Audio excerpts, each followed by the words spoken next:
BRS అధికారంలోకి వచ్చినప్పటి నుంచే రాచరిక పాలన మొదలైందన్నారు కాంగ్రెస్ సీనియర్ నేత మల్లు రవి. కాంగ్రెస్ అధికారంలోకి రావడంతోనే రాచరికపు ఆనవాళ్లు ధ్వంసం చేశామని చెప్పారు. రాష్ట్ర చిహ్నంలో తెలంగాణ అమరవీరుల స్తూపం పెడితే బీఆర్ఎస్ నేతలు ప్రజా ఉద్యమం చేస్తామంటున్నారని ఫైర్ అయ్యారు.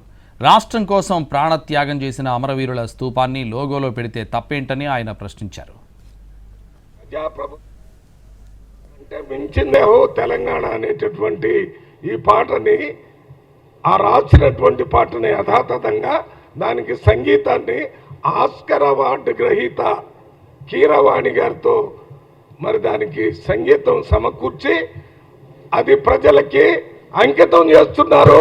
ఆ అమరవీరుల్ని చిహ్నంగా పెట్టుకోవాలని ప్రజాప్రభుత్వంలో అంతకంటే మించింది లేదని రాష్ట్ర ముఖ్యమంత్రి రేవంత్ రెడ్డి గారు ఆ ప్రయత్నం చేస్తుంటే దానికి వ్యతిరేకంగా కేటీఆర్ గారు లేక బీఆర్ఎస్ పార్టీకి సంబంధించిన నాయకులందరూ కూడా ఇది మారిస్తే ప్రజా ఉద్యమం చేస్తాం, దీన్ని మేము వ్యతిరేకిస్తాం. దేన్ని వ్యతిరేకిస్తారు?